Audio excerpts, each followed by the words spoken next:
Hey, what's up? My name is Ange. Welcome back to my channel, and in today's video we are going to be going over all of the books that I read in the month of November.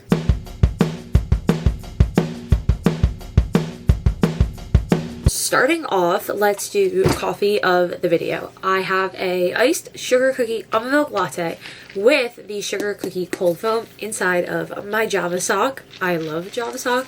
I have, I think, 4 of them. Let me grab them and I will show you all of the ones that I have. So this book one here, which is so cute. I use that one all the time. Besides that one, I also have this orange one right here with cowboy hats, cowboy boots, horseshoes. It's cute. Some orange and pink. I have a Devils one, big hockey fan over here, and I also have this cute one with sharks on it. Adorable. I love them. Favorite thing ever. I use them all of the time. I pretty much always have one with me too. But anyway, that's not the point of this video. Let's get into the November wrap up. Let's start off with the very first book that I read this month was Little White Lies by Jennifer Lynn Barnes. I actually picked this up and Deadly Little Scandals very early on in the month, and then I immediately picked it up and started reading this. This one was about 18-year-old auto mechanic Sawyer Taft, who had her grandmother randomly show up out of the blue and offer her a contract in order for her to go to college, like basically saying like, hey, I'll pay for it if you come and participate in the deb ball. The only reason Sawyer says yes, one, is because of that money for the college, but more so because she wants to find out who her father was. So this follows her whole story. I rated this one 4 stars. I absolutely love a good Jennifer Lynn Barnes novel. I absolutely eat her books up. The Natural series, Inheritance Game series, all of that, her characters are amazing, and I'm not always a huge fan of female main characters. However, I absolutely love Sawyer. I loved Lily. I thought all of the main characters in here were amazing.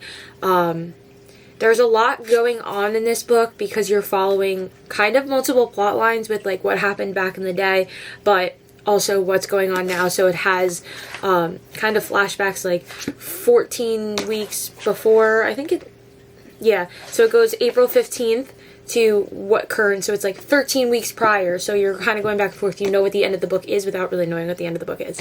I thought this one was really, really good. It flowed together nicely even though there was so much going on. I highly recommend this. I hadn't seen this in my barns, but I actually went to Bookstagram, which is like south of me, and I found both of these because I also read Deadly Little Scandals this month, and I picked it up, came home, read it because I was in a reading slump from Saving 6, which I'll get into. So this was the first read of November. The next book that I read was Deadly Little Scandals, which is the continuation of Sawyer, her family, and everything that comes along with that family. This one goes back and forth after, obviously, this one, but this one is taking place within the summer, right after they graduated high school and stuff like that. So it also has that alternating timeline again, where I believe it's Labor Day and then current date. So I rated this one 3 stars. I still loved all the characters. I did like knowing who her parent was because I believe we found out at the end of this book who her dad was, but which, by the way, I called it but didn't call it at the same time, if that makes any sense. I did actually do a reading vlog with this. This one, like the last one, there's a lot going on. This one just had, for me, too much going on. I felt like that there were so many different storylines happening at the same time that it was a little bit, not difficult to follow, but there was just a lot happening.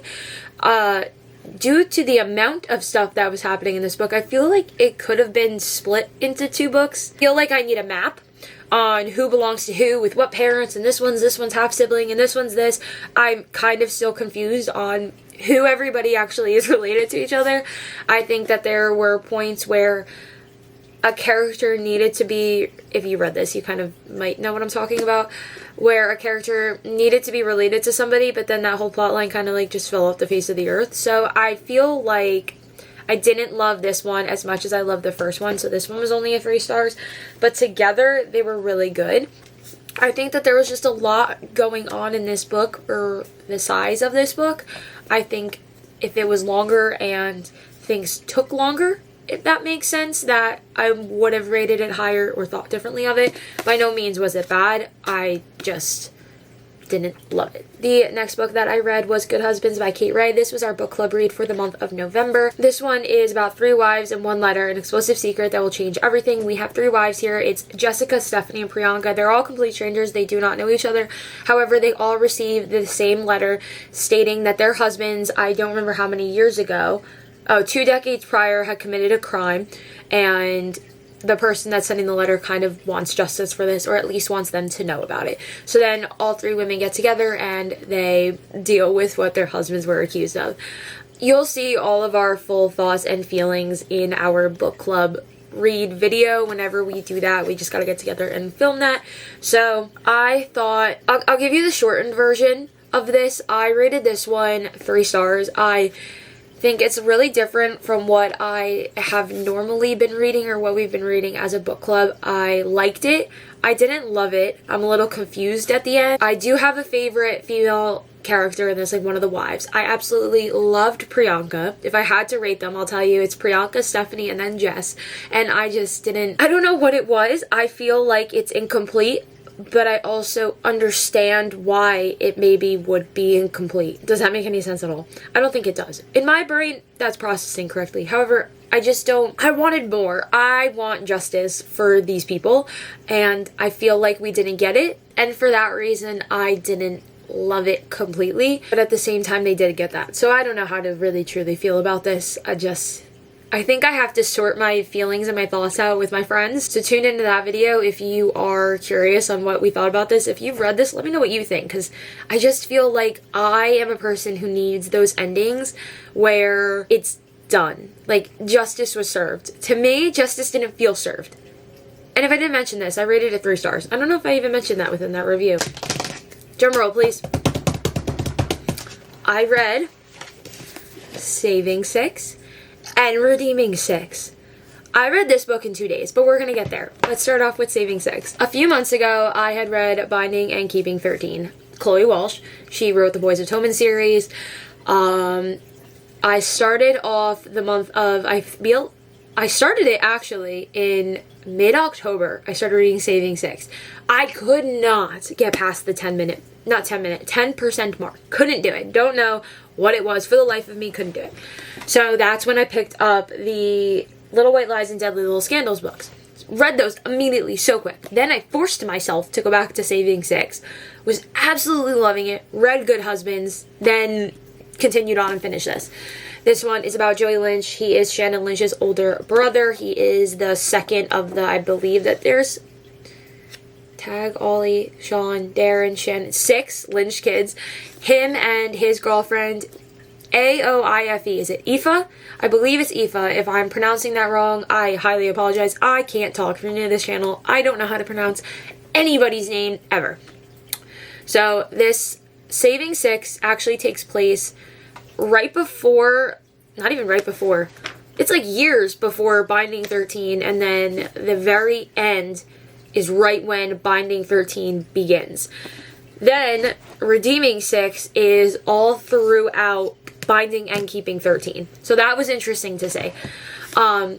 So Joey and Aoife met their first year. There's banter going between them.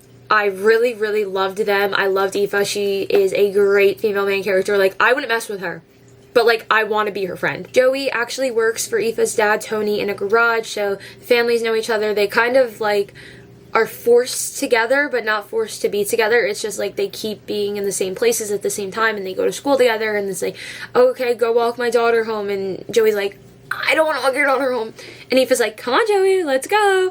So I really love them together. I feel like they are a great couple. They just like, I just love Aoife. I have nothing else to say besides the fact that I absolutely love her.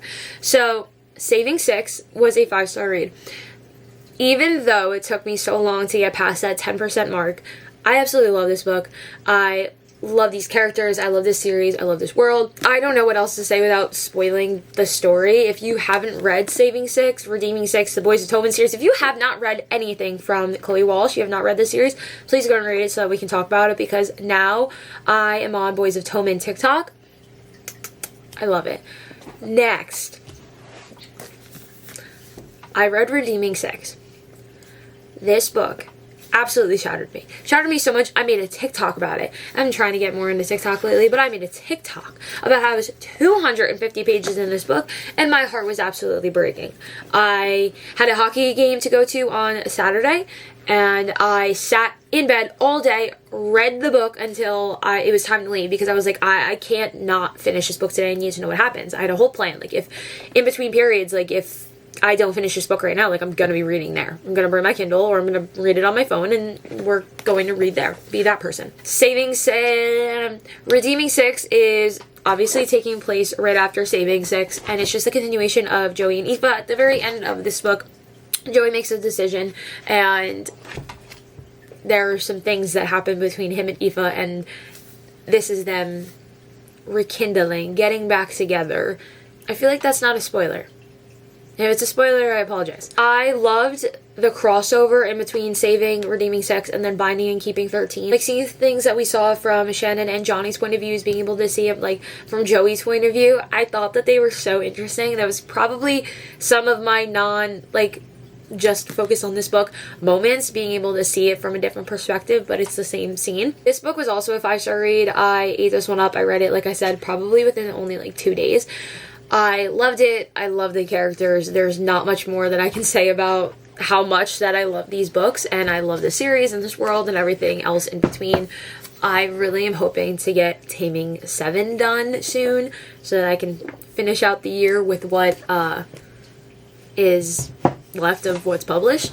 So all around, like, these were such amazing reads. When I was reading Binding and Keeping 13, and everyone's like, oh my god, just wait till you get to Saving 6, like, wait till you meet Joey, I was like, it's like, I don't know, like, nothing can get better than Shannon and Johnny. Well, let me tell you, like, Aoife and Joey really did it for me, and I love them. So I just can't. I don't know, I can't. Well, that brings this video to an end. I read 5 books this month, which isn't really, like, too many. It's definitely less than what I would have wanted. However, I did end up reaching my reading goal. My Goodreads goal is completed. I believe that I set a goal for 80 books for the year, and I reached it. I believe Good Husbands was my 80th book of the year. So that's really cool. So I'm very excited about that. That's all I have to say for my wrap-up. I will see you guys for my next wrap-up in January, for my December wrap-up. So, yeah, that's exciting. 2025, new goals, new reads, new everything. We'll see how it goes. So, thank you so much for watching. I really appreciate it, and I will see you all next time. Bye!